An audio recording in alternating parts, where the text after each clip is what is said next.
بسم الله الرحمن الرحيم. ياسين والقرآن الحكيم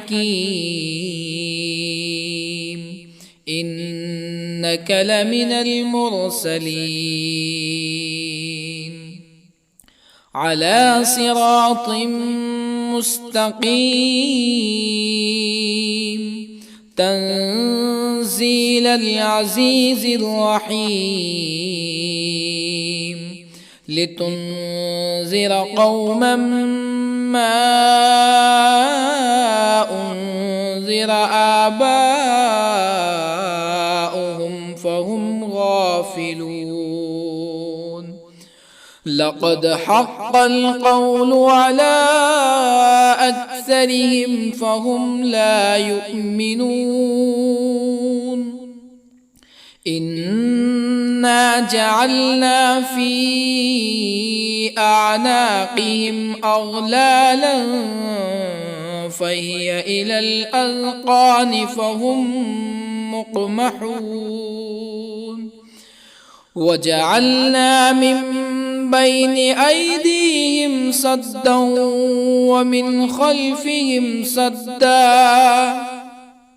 ومن خلفهم سدا فأغشيناهم فهم لا يبصرون.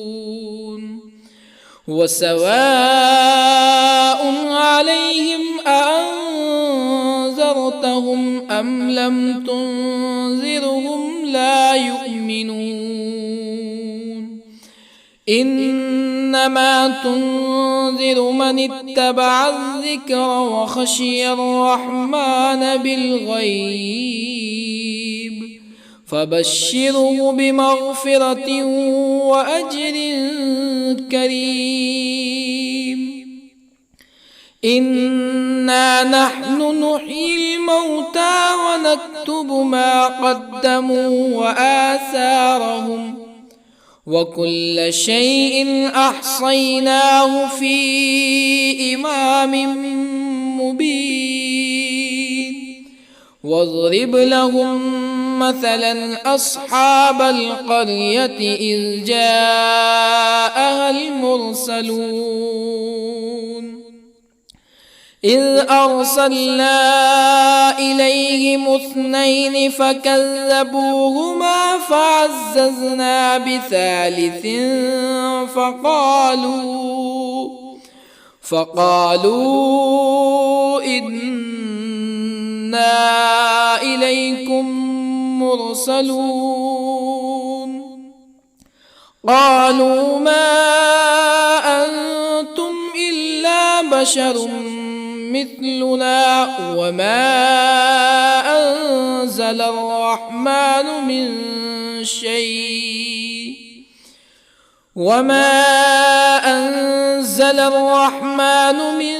شيء إن أنتم إلا تكذبون.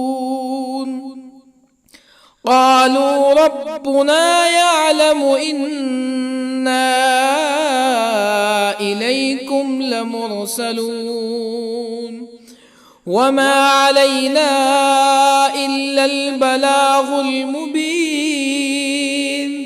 قالوا إنا تطيرنا بكم لئن لم تنتهوا لنرجمنكم ولا يمسنكم منا عذاب أليم. قالوا طائركم معكم أئن ذكرتم بل أنتم قوم مسرفون. وجاء من أقصى المدينة رجل يسعى قال يا قوم اتبعوا المرسلين اتبعوا من لا يسألكم أجرا وهم مهتدون. وما لي لا أعبد الذي فطرني وإليه ترجعون أأتخذ من دونه آلهة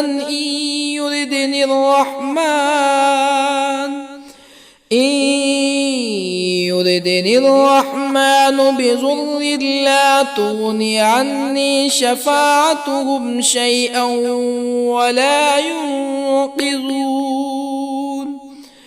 إني إذا لفي ضلال مبين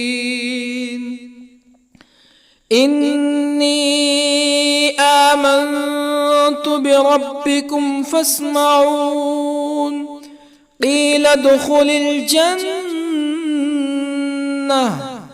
قال يا ليت قومي يعلمون بما غفر لي ربي وجعلني من المكرمين وما أنزلنا على قومه من بعده من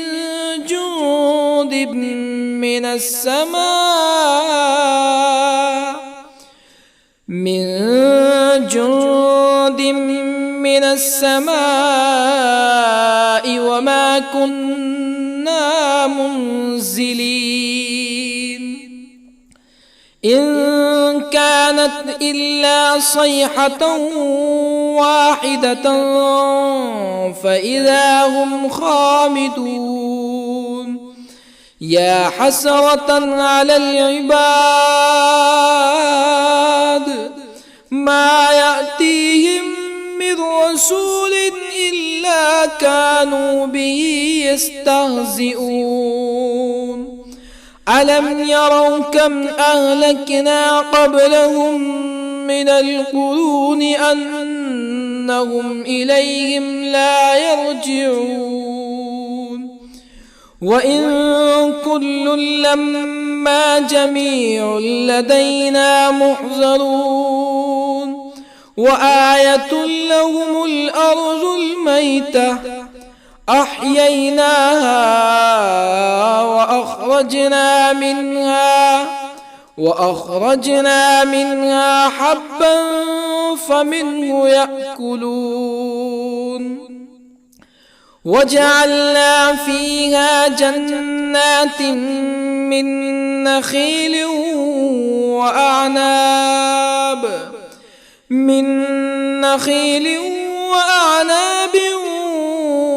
وفجرنا فيها من العيون ليأكلوا من ثمره وما عملته أيديهم أفلا يشكرون سبحان الذي خلق الأزواج كلها مما تنبت الأرض ومن أنفسهم ومما لا يعلمون وآية لهم الليل نسلخ منه النهار فإذا هم مظلمون والشمس تجري لمستقر لها ذلك تقدير العزيز العليم والقمر قدرناه منازل حتى عاد كالعرجون القديم لا الشمس ينبغي لها أن تدرك القمر ولا الليل سابق النهار وكل في فلك يسبحون وآية لهم أنا حملنا ذريتهم في الفلك المشحون وخلقنا لهم من مثله ما يركبون وإن نشأ نغرقهم فلا صريخ لهم ولا هم ينقذون إلا رحمة منا ومتاعا إلى حين وإذا قيل لهم اتقوا ما بين أيديكم وما خلفكم لعلكم ترحمون فما تأتيهم من آية من آيات ربهم إلا كانوا عنها معرضين وإذا قيل لهم أنفقوا مما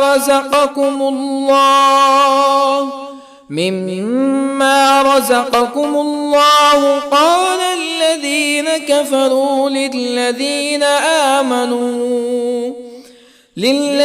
آمنوا أنطعم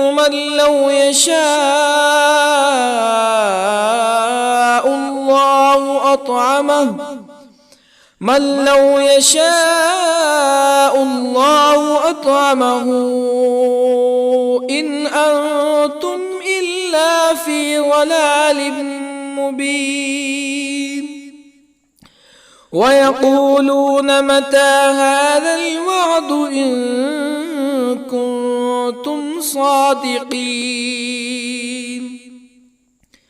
ما ينظرون إلا صيحة واحدة تأخذهم وهم يخصمون فلا يستطيعون توصية ولا إلى أهلهم يرجعون ونفخ في الصور فإذا هم من الأجداث إلى ربهم ينسلون قالوا يا ويلنا من بعثنا من مرقدنا هذا ما وعد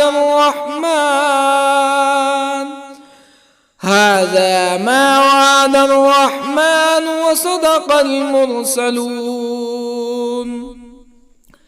إن كانت إلا صيحة واحدة فإذا هم جميع لدينا محضرون فاليوم لا تظلم نفس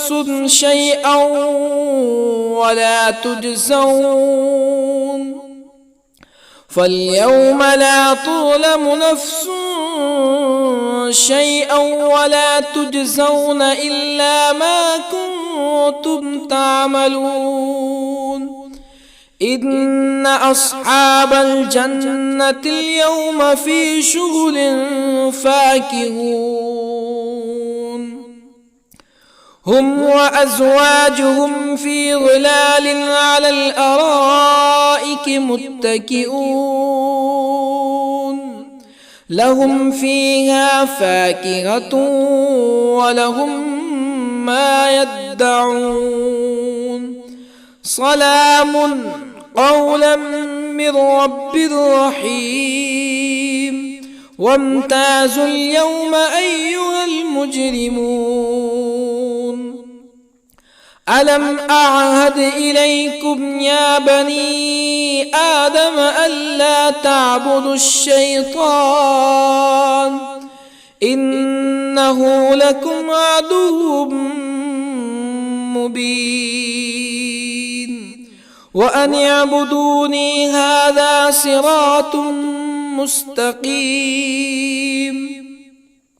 ولقد أضل منكم جبلا كثيرا أفلم تكونوا تعقلون هذه جهنم التي كنتم توعدون اصلوها اليوم بما كنتم تكفرون اليوم نختم على أفواههم وتكلمنا أيديهم وتشهد أرجلهم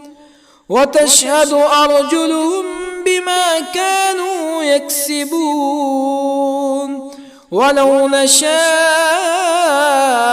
لطمسنا على أعينهم فاستبقوا الصراط فأنى يبصرون ولو نشاء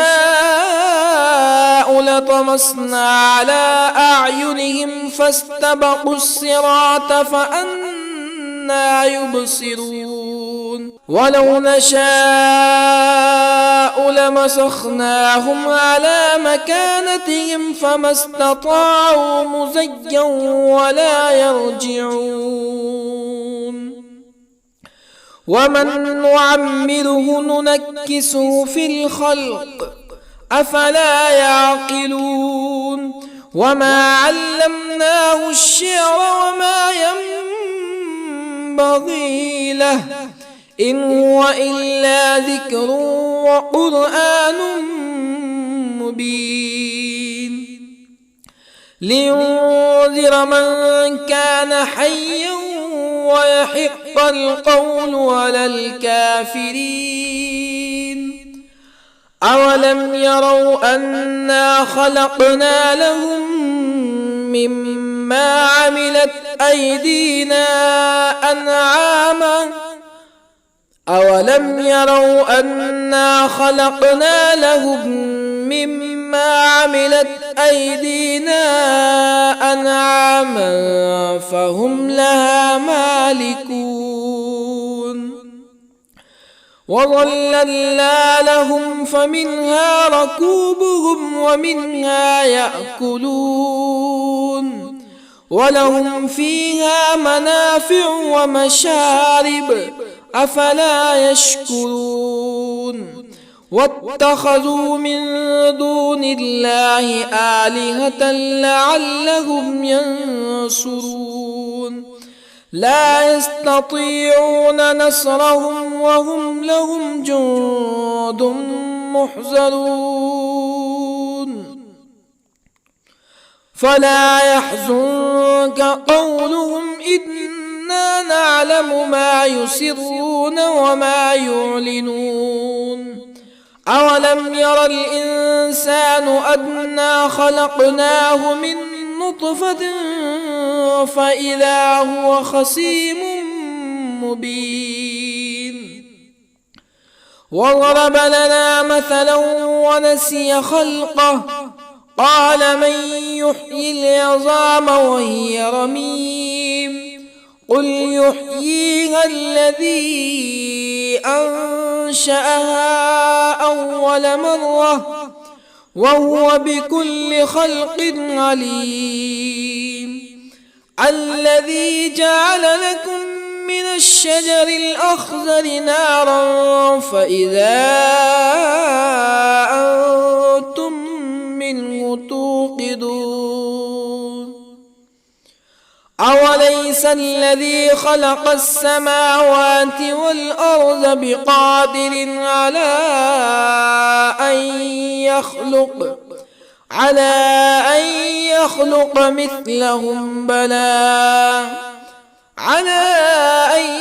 يخلق مثلهم بلى وهو الخلاق العليم أوليس الذي خلق السماوات والأرض بقادر على أن يخلق مثلهم بلى وهو الخلاق العليم إنما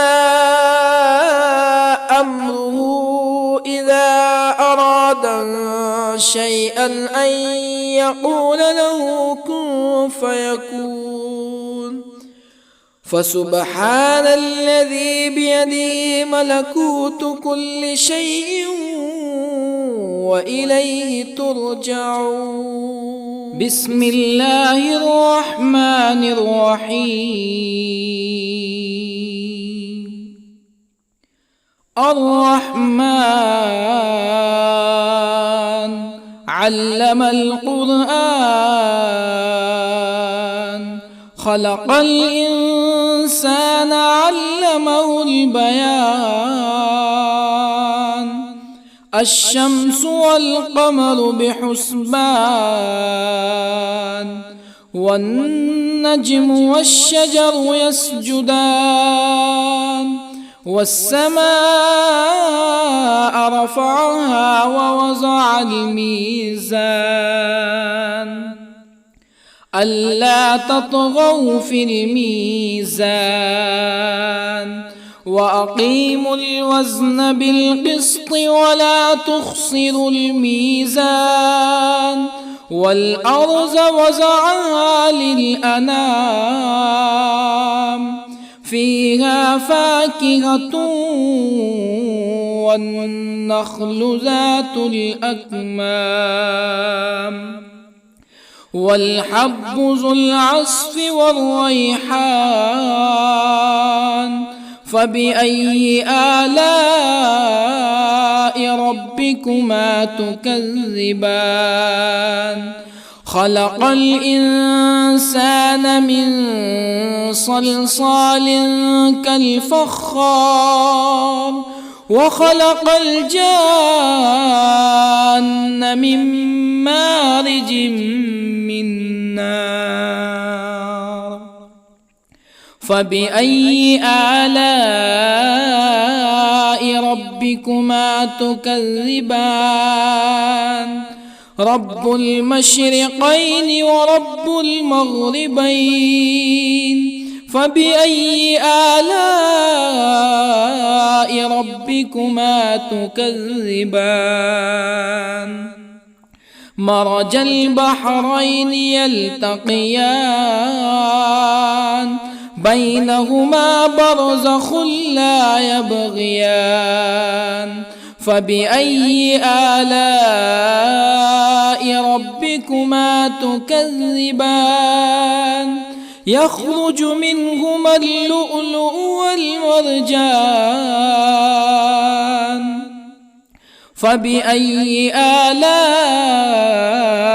ربكما تكذبان وله الجوار المنشآت في البحر كالأعلام فبأي آلاء ربكما تكذبان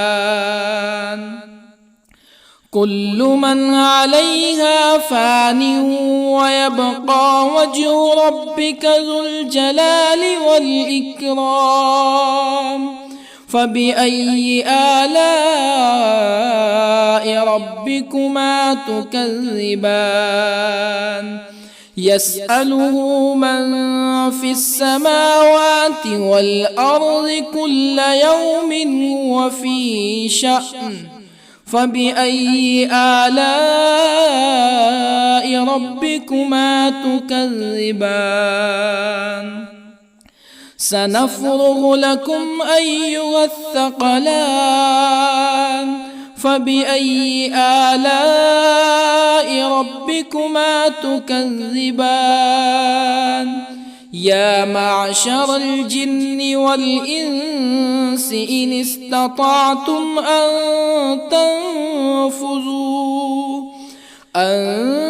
تنفذوا من أقطار السماوات والأرض فانفذوا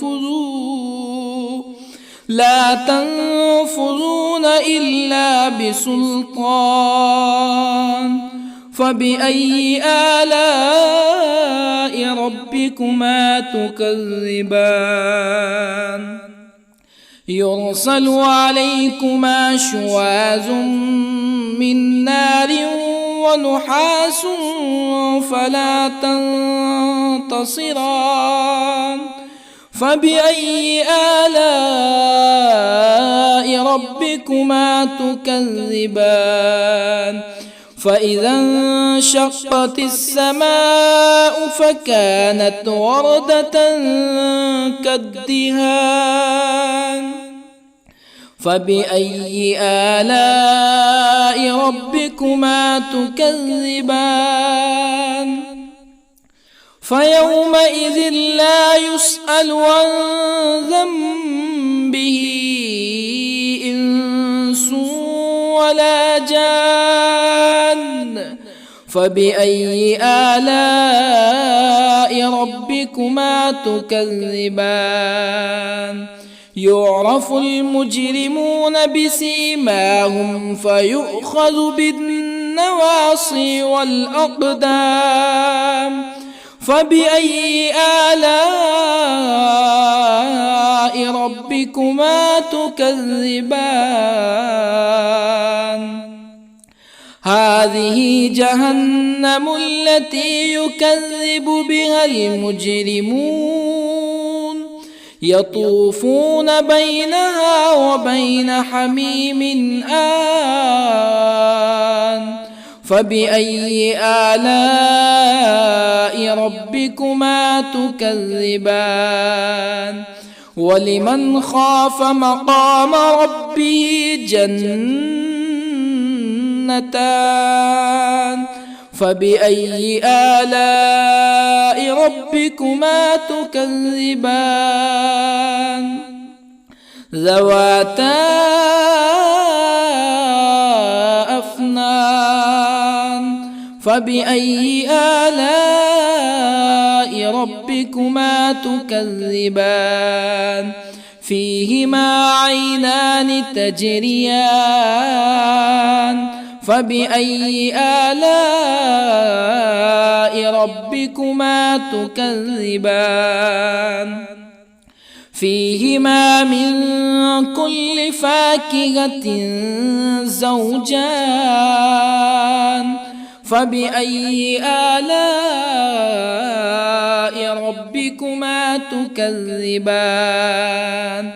متكئين على فرش بطائنها من استبرق وجنى الجنتين دان. فبأي آلاء ربكما تكذبان؟ فيهن قاصرات الطرف لم يطمثهن إنس قبلهم ولا جان. فبأي آلاء ربكما تكذبان؟ كأنهن الياقوت والمرجان. فبأي آلاء ربكما تكذبان؟ هل جزاء الإحسان إلا الإحسان؟ فبأي آلاء ربكما تكذبان؟ ومن دونهما جنتان. فبأي آلاء ربكما تكذبان؟ مدهامتان.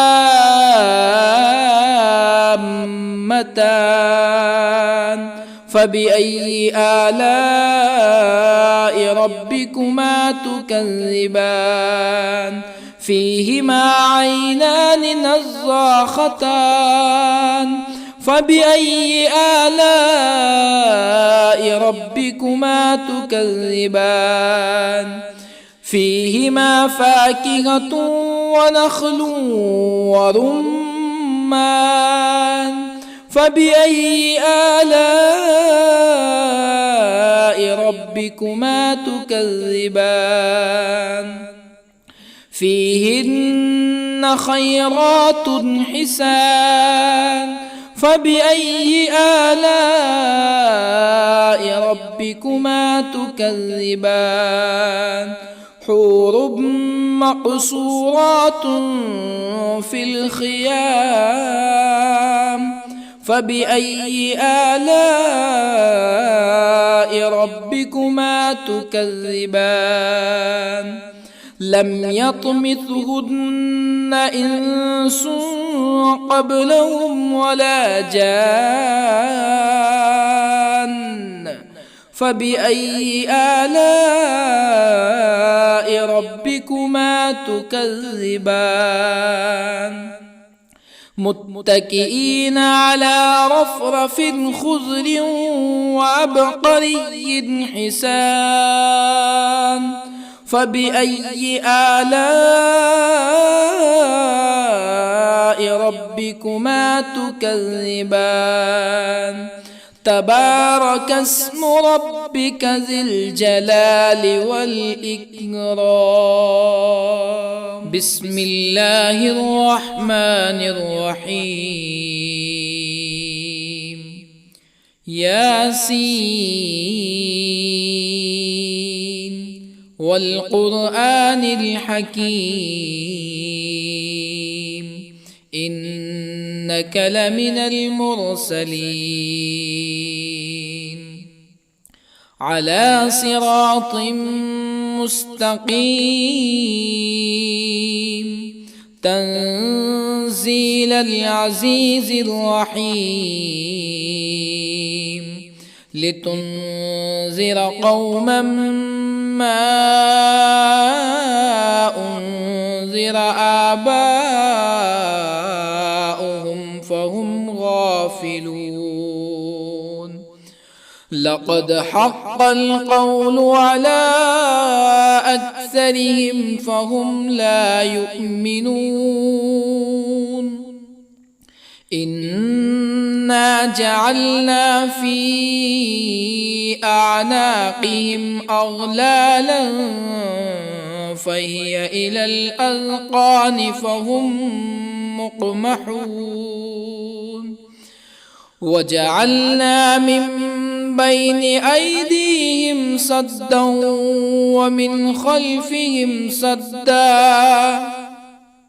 ومن خلفهم سدا فأغشيناهم فهم لا يبصرون وسواء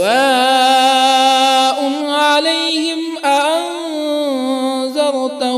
أم لم تنذرهم لا يؤمنون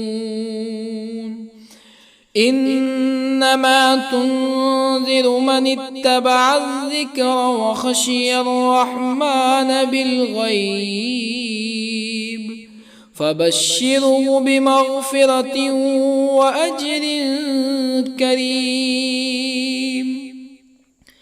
إنا نحن نحيي الموتى ونكتب ما قدموا وآثارهم وكل شيء أحصيناه في إمام مبين واضرب لهم مثلا أصحاب القرية إذ جاءها المرسلون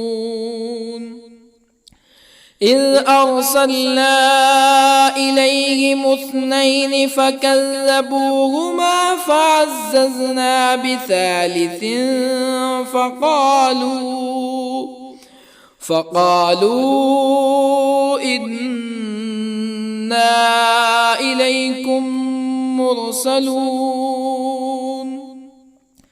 قالوا ما أنتم إلا بشر مثلنا وما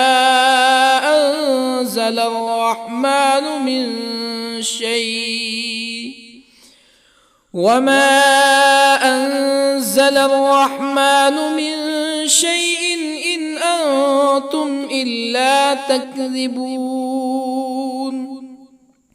قالوا ربنا يعلم إنا إليكم لمرسلون وما علينا إلا البلاغ المبين قالوا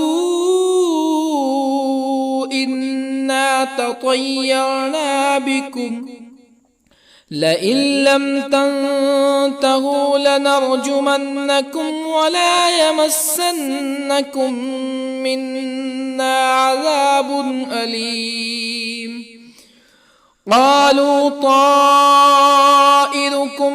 معكم أئن ذكرتم بل أنتم قوم مسرفون. وجاء من أقصى المدينة رجل يسعى قال يا قوم اتبعوا المرسلين اتبعوا من لا يسألكم أجرا وهم مهتدون. وما لي لا أعبد الذي فطرني وإليه ترجعون. أأتخذ من دونه آلهة إن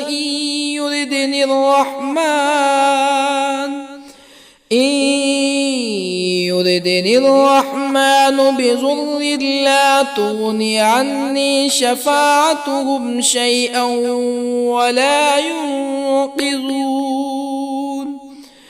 إني إذا لفي ضلال مبين. إني آمنت بربكم فاسمعون. قيل ادخل الجنة قال يا ليت قومي يعلمون. بما غفر لي ربي وجعلني من المكرمين. وما أنزلنا على قومه من بعده من جند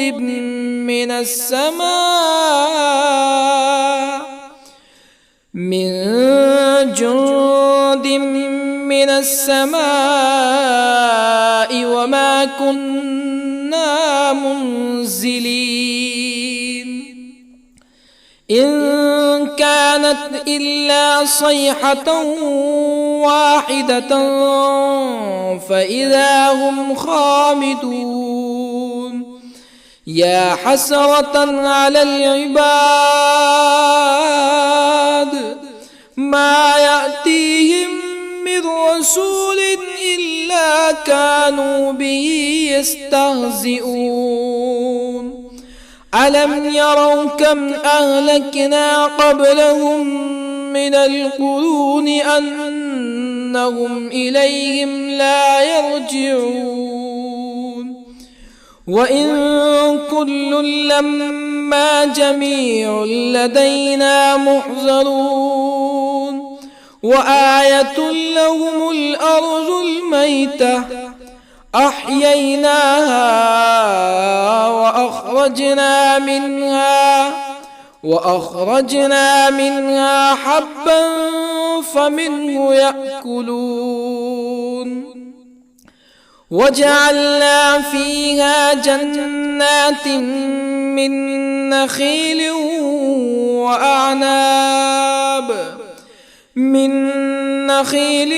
وأعناب وفجرنا فيها من العيون ليأكلوا من ثمره وما عملته أيديهم أفلا يشكرون. سبحان الذي خلق الأزواج كلها مما تنبت الأرض ومن أنفسهم ومما لا يعلمون. وآية لهم الليل نسلخ منه النهار فإذا هم مظلمون. والشمس تجري لمستقر لها ذلك تقدير العزيز العليم. والقمر قدرناه منازل حتى عاد كالعرجون القديم. لا الشمس ينبغي لها أن تدرك القمر ولا الليل سابق النهار وكل في فلك يسبحون وآية لهم أنا حملنا ذريتهم في الفلك المشحون وخلقنا لهم من مثله ما يركبون وإن نشأ نغرقهم فلا صريخ لهم ولا هم ينقذون إلا رحمة منا ومتاعا إلى حين وإذا قيل لهم اتقوا ما بين أيديكم وما خلفكم لعلكم ترحمون فما تأتيهم من آية من آيات ربهم إلا كانوا عنها معرضين وإذا قيل لهم أنفقوا مما رزقكم الله قال الذين كفروا للذين آمنوا أنطعم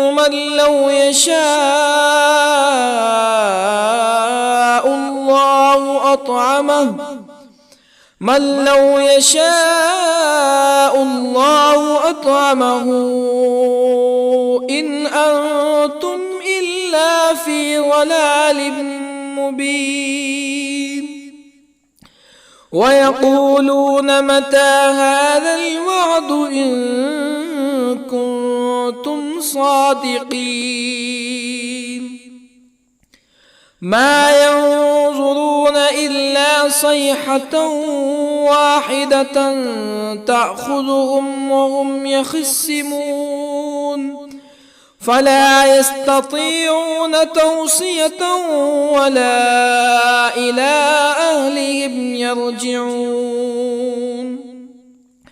ونفخ في الصور فإذا هم من الأجداث إلى ربهم ينسلون قالوا يا ويلنا من بعثنا من مرقدنا هذا ما وعد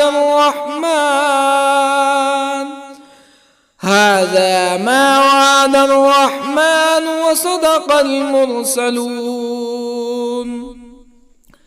إن كانت إلا صيحة واحدة فإذا هم جميع لدينا محضرون فاليوم لا تظلم نفس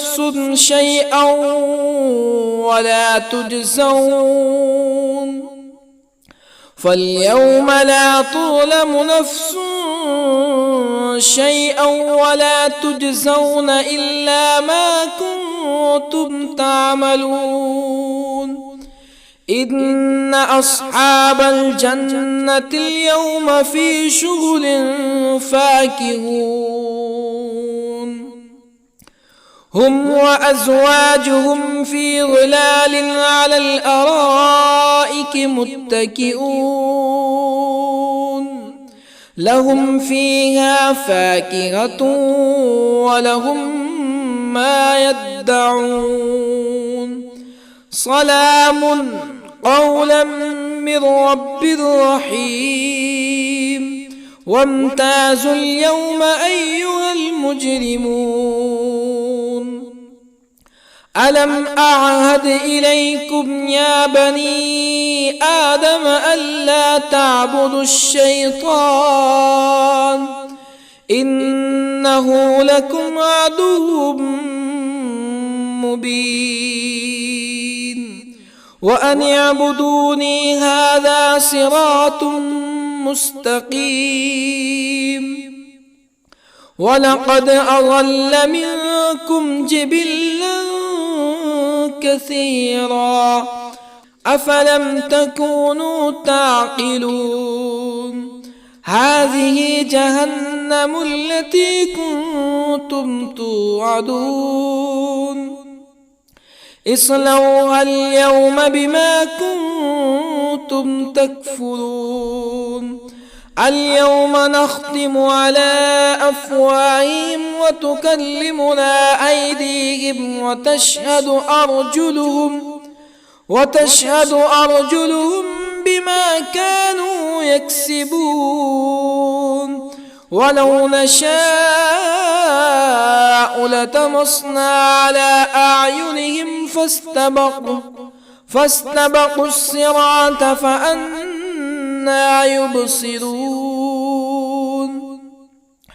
ولو نشاء لطمسنا على أعينهم فاستبقوا الصراط فأنى يبصرون ولو نشاء لمسخناهم على مكانتهم فما استطاعوا مزيا ولا يرجعون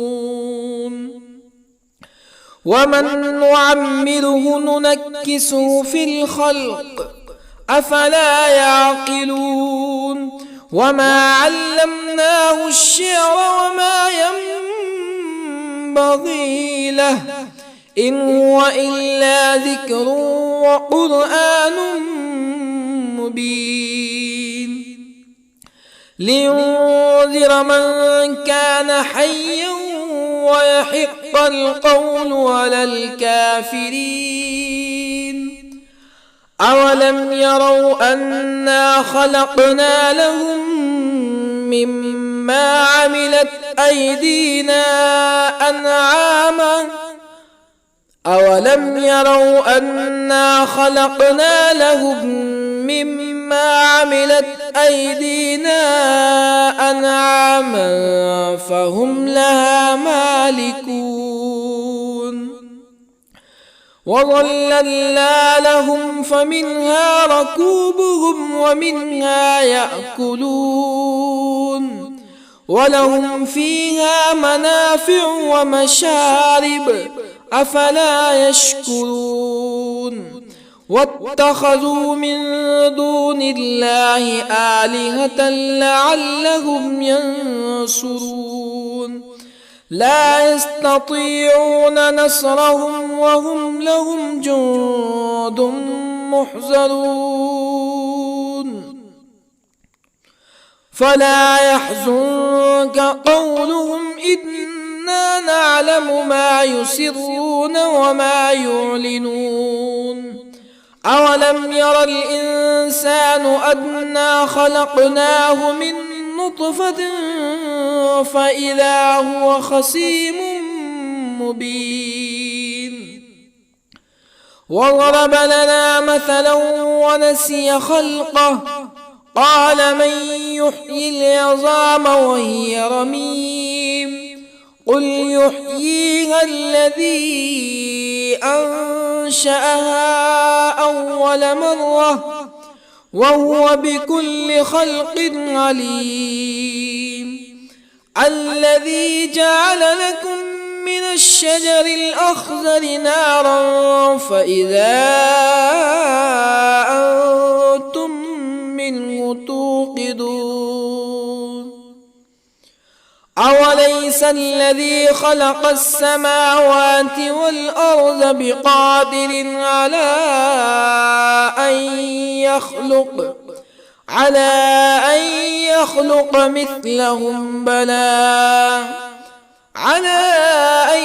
يخلق مثلهم بلى وهو الخلاق العليم أوليس الذي خلق السماوات والأرض بقادر على أن يخلق مثلهم بلى وهو الخلاق العليم إنما